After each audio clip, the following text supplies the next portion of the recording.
And now, it's Boomer Life. Lifestyle discussion designed to make your life more engaging, meaningful, and complete. Celebrating the baby boomer generation, this is Boomer Life on CIL 650. Thank you for being a friend. I want to thank you. Thank you for being a friend. And this is Boomer Life on CIL 650. I'm Joanne Sutton. And for the next hour, we'll be talking about Alzheimer's disease and other dementias with a lineup of guests from the Alzheimer's Society of British Columbia. Their CEO, Maria Howard, is in studio with us today. So, Maria, thanks for being here. Thanks for having me. Now, Maria, we don't always spend enough time learning a little bit about your background as we focus a lot of attention on our guests on this show. But maybe we can start today's show by telling us a little bit about your history and your passionate connection to the Society. Oh, sure. Thanks, Joanne. I've been with the Society 3 years, and for the majority of my career, I'm a professional rehab counselor, and I've worked with a number of different organizations helping people with a whole mix of health issues and disabilities to really live a life of quality and inclusion and be a part of the community that they've always been a part of. And it's something I really feel very strongly about. And often many of those individuals I'm working with were in the senior age group. And as people were aging, they still wanted to contribute and they still wanted to have a big connection to the community, but with health issues on the rise, that became a different way that they had to approach that. I eventually worked my way sort of up the ranks in government and began to really understand about the necessity of policies and system changes to continue to help people. And throughout this, my mother had a diagnosis of MS. And so again, I also really intimately understood what it was like to support someone with the health issues. As my mom's MS progressed, she began to develop dementia. And so our family began that dementia journey. And so everything was sort of coming together. And I really spent a lot of time thinking how I could help and how I could help families who were touched by dementia to continue to have the best support, to continue to be a part of community. And so eventually I came to the Society, and it's been a wonderful experience. I've been able to do all the things I still love to do. I work with people every day who are touched by dementia, who have great drive and commitment to making a difference, which I find so energizing, and also it's very humbling in many ways. I get to be a part of policy changes and system changes to work with our province, with our cities, to really look how we can help people who are living with the disease. Again, just have that quality of life that we all want. So it's been a wonderful experience for me, and meeting so many different people and the perspective they bring has really taught me a lot. So I love being here. Oh, that's great. I see. I could never have said that about you in reading a bio. Thanks for your commitment and your passion. I think the timing is perfect too, because I do believe that you're a perfect example of a baby boomer in this situation where we have concerns for our aging parents, and also being an advocate for them and having a voice. And I do believe you're making a difference. So thanks for that. Oh, well, thank you. I think everybody has something to share. And, really at the end of the day, it's like the dementia-friendly communities we've always been talking about. Everybody wants to be a part of a community, and we all do that in our own way, and we all have our strength, and we need to help people to put some of the myths and stigma of Alzheimer's and dementia to the side and look at people first and learn ways to support them, but also still engage everyone in our community. It's really kind of a simple concept. Well, you make it sound simple. So now, when you were here back in January, it was Alzheimer's Awareness Month, and it was just winding down. It was the perfect time to talk about the important work that the Society has accomplished to date.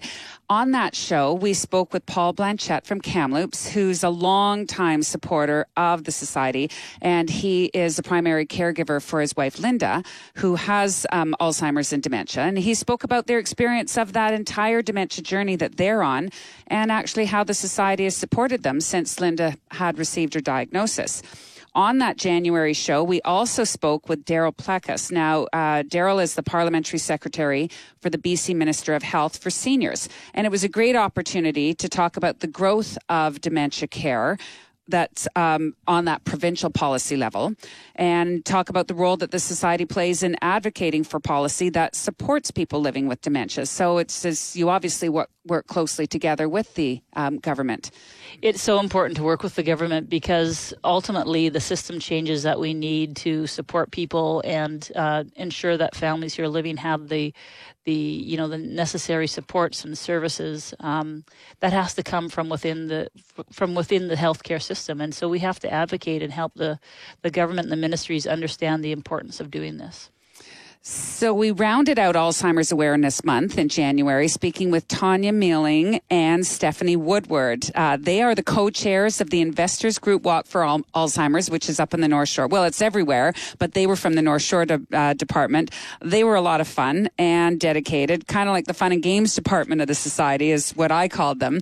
And they wanted to remind you that the Investors Group Walk for Alzheimer's is coming up in the visible future. It's May 7th this year. You can mark it on your calendar.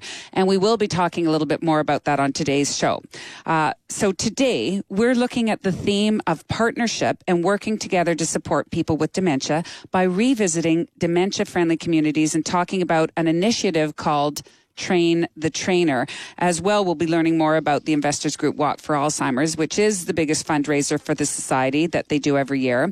And before we begin all the details of today's show and introduce you to the next lineup of guests, we want to remind you that there's a lot of information available online about the Alzheimer's Society of BC, as well as a wealth of resources. And just visit the website alzheimerbc.org. So, Maria, just start us off today by clarifying the definition of dementia-friendly community and maybe share a few details about the Train the Trainer program. Sure. A dementia-friendly community is a community that considers how it functions and supports people who are living with dementia and how they can exist within the community and participate. And that can range from such things like signages or buildings or mobility or access. It can range to safety in terms of educating people how to support someone who may look lost. It may range from helping people understand how to talk with someone who has dementia and again have a different level of conversation and a different way of communicating. It's really specific to helping people understand that in order to support someone who's living with dementia to have the best experience in the community, they may need to do things just a little bit differently and do something rather than do nothing. The dementia-friendly community relationship for the Society started quite a few years ago, and it started with a number of partners, organizations who came together and said, let's start a dementia-friendly community. What would it look like? And one of those partners was the City of Vancouver. And it's been a wonderful partnership because what the Society and City of Vancouver has done is spent many, many, many hours thinking, how can we make the City of Vancouver more dementia-friendly? And what are the number of ways to do that? And, you know, the Alzheimer's Society BC is a provincial organization, but our role is not to do everything in the province. It's to, again, find partners like the City of Vancouver and help train them to think about how they can provide a dementia-friendly community for the residents of Vancouver. So the Train the Train program is a program that we worked with the City of Vancouver to look at how they can take key staff in their organization and their key departments and provide those individuals with the right training so that as their department is interacting with people who've been touched by dementia, both the staff and the people living with dementia can have a better experience. Wow, sounds like a wonderful program, and I can't wait to hear more of the details as we unveil them throughout today's show. But also, we're going to meet a gentleman today. I think we've met him before, Mario Gregorio. He has been here. He actually has dementia. He lives independently, and he volunteers as a member of the Society's leadership group for people with dementia. Mario is just a very energetic individual. He has been a close friend of the Society for a long time. And I think Mario is a great example of someone who is living the dementia journey, but is looking for many different ways to still participate in the community, to be safe, to be engaging. And I think listening to Mario and talking with him really helps us understand what we can do as a community to continue to support Mario to have just the best quality of of life. He'll be able to give us a first-hand perspective. He's got a lot of tips, yes. Excellent. Another guest on today's show is from the city of Vancouver. That'll be Carol Ann Young. And Carol Ann is a senior social planner with the city.